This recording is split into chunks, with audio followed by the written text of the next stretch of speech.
Hello everyone, welcome to G centric. और enjoy कर रहे होंगे इस नेटवर्क की ब्यूटीफुल जर्नी को और अपने दोस्तों को भी शेयर कर रहे होंगे। तो आज हम लोग एक नया अध्याय फिर स्टार्ट कर रहे हैं, that is current division rule. Unit कौन सी चल रही है हमारी? यूनिट नंबर 4 चल रही है, जो कि बेसिक सॉल्विंग टेक्निक कहलाती है, जिसमें हम लोग 5 टेक्निक पढ़ चुके हैं, 5 बेसिक टेक्निक्स पढ़ चुके हैं सर्किट को सॉल्व करने के लिए। आज छठी पढ़ेंगे करंट डिवीजन रूल और इसके बाद हम लोग 7वीं पढ़ेंगे वोल्टेज डिवीजन रूल। देन उसके साथ ही हमारा क्या हो जाएगा, basic solving technique unit 4 finish हो जाएगी।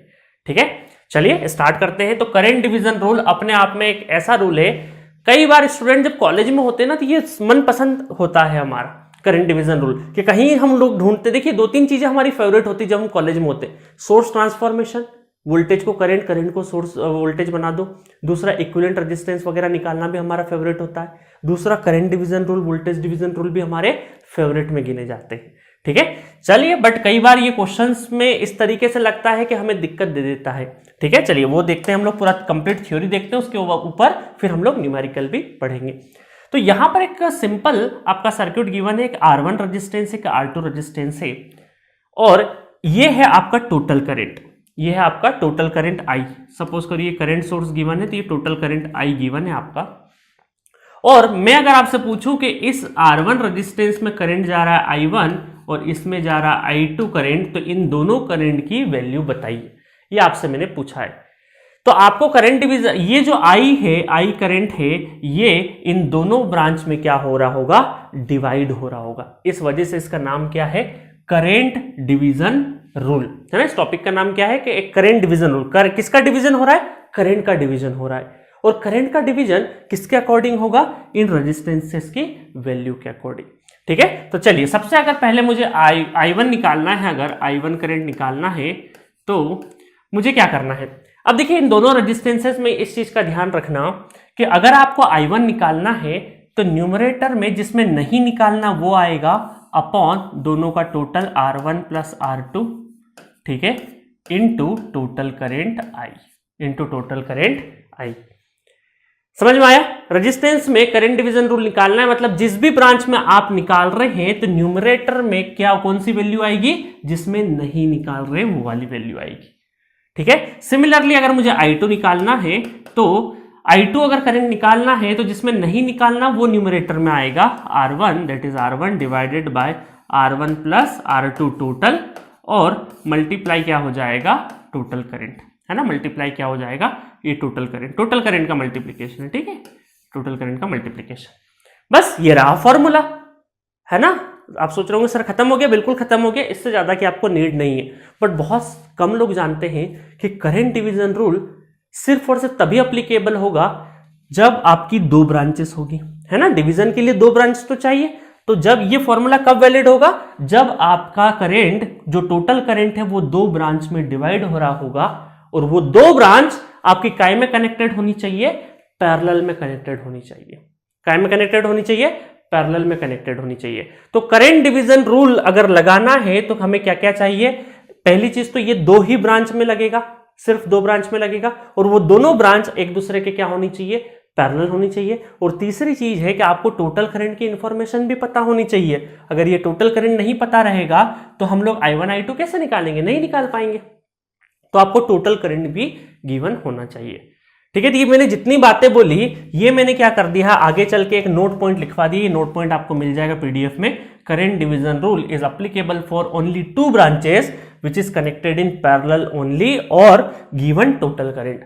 टोटल करंट गिवन होना भी जरूरी है। तो ये मैंने आपको रूल बता दिया इसका। ठीक है, अब देखिए, अब आप बोलेंगे सर रेजिस्टेंस का भाई इंडक्टेंस भी होता है और इंपिडेंस भी होता है, तो क्या वहां पर भी सेम चलेगा?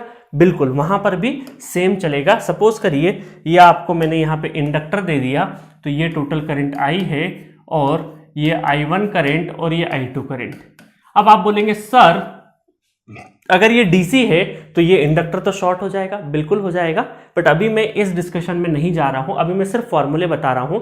आगे चल के क्वेश्चन कराऊंगा जहां पे शॉर्ट करके बताऊंगा, और इंडक्टर शॉर्ट होने का फिजिकल सिग्निफिकेंस क्या है वो भी आपको डिस्कस कराऊंगा। ठीक है, चलिए अभी जल्दी से फॉर्मूला लिख देते। तो अगर I1 निकालना है हमें, तो क्या निकालना है, जिसमें नहीं निकालना वो ऊपर L2 divided by L1 plus L2, ठीक है, into total current I। Similarly I2 निकालना है अगर हमें, तो जिसमें नहीं निकालना वो ऊपर L1 plus L2 into total current I। ठीक है, चलिए नेक्स्ट अगर मैं इम्पीडेंस की बात करूं कि I1 यहाँ पे निकालना, I2 यहाँ निकालना है, ठीक है, और ये हमारा टोटल करंट, तो यहां से क्या हो जाएगा I1 इक्वल टू, जिसमें नहीं निकालना वो ऊपर Z2 Z1 plus Z2 multiply total current I। Similarly I2 equal to कितना हो जाएगा Z1 divided by Z1 plus Z2 into total current I। ठीक है, मजा आया यहाँ तक? तो ये आपने निकाल दिया। नेक्स्ट है कैपेसिटेंस। अब आपको पता है कि कैपेसिटेंस थोड़ा सा क्या एबला प्राणी है, मतलब कि ये कहीं ना कहीं हमारा क्या अजीब टाइप का प्राणी है। ये कैपेसिटेंस उल्टा चलेगा। उल्टा कैसे चलेगा, है ना, हमेशा उल्टा चलता है ये। हमारे इक्विवेलेंट रेजिस्टेंस सीरीज पैरेलल से लगा के चाहे स्टार डेल्टा वहां हर जगह पे ये थोड़ा सा उल्टा चलता है, तो यहां पर भी ये उल्टा चलेगा। ये बोलता है कैपेसिटेंस केस में अगर आपको करंट निकालना है I1, तो जिसमें निकालना न्यूमरेटर में वही ऊपर रहेगा। अभी तक क्या हो रहा था, जिसमें नहीं निकालना वो ऊपर था, इस बार क्या है जिसमें निकालना है वही ऊपर, C1 plus C2 into total current I। अब आप सोच रहे होंगे सर ये अगर डीसी है स्टडी स्टेट पे तो ये ओपन हो जाएगा, तो वो सब आगे बताऊंगा मैं आपको। ठीक है, अभी सिंपली फॉर्मूले पे मैं डिस्कस कर रहा हूं। सिमिलरली यहाँ पे C2 divided by C1 plus C2, जिसमें निकालना वही ऊपर इंटू टोटल करंट। तो ये रहे आपके करंट डिवीजन रूल, आपके इंडक्टर, इंपीडेंस, कैपेसिटेंस, और इसके पहले हम लोगों ने रेजिस्टेंस में डिस्कस कर लिया। ठीक है, तो फॉर्मूले तो बहुत आराम से आपको याद हो जाने चाहिए। हड़बड़ाहट में क्या होता है, भूल जाते हम लोग, पहले ऊपर कौन आएगा नीचे कौन आएगा। ठीक है, रेजिस्टेंस, इंपीडेंस, इंडक्टेंस में आपको क्या ध्यान रखना है, जिसमें नहीं, अगर सपोज करिए I1 निकाल रहे हैं, तो जिसमें नहीं निकाल रहे हैं जो दूसरी वाली ब्रांच है उसका रेजिस्टेंस आएगा। अब आपका क्वेश्चन होगा कि सर क्या ये दो ही ब्रांच में लगेगा? मैं बोलूंगा हाँ। अगर तीसरी ब्रांच होगी तो कैसे करेंगे? तीसरी ब्रांच में फिर आप करंट डिवीजन रूल नहीं लगा पाएंगे। आपको अगर तीन ब्रांच गिवन हो, एक और ब्रांच गिवन होती, तो फिर आपको यहाँ का एक टोटल करंट निकाल के पहले इन दोनों ब्रांच में डिवाइड करना पड़ता, फिर वहां से डिवाइड करने के बाद उसको सॉल्व करने के बाद फिर उसको एक ब्रांच बनाना पड़ता, है ना। मान लो तीन ब्रांच गिवन होगी, थोड़ी देर के लिए तीन ब्रांच गिवन होगी, तो आप क्या करेंगे, पहले इन दोनों को पैरेलल बना के एक ब्रांच बना लेंगे ना, तब आप दो ब्रांच में आराम से लगा पाएंगे।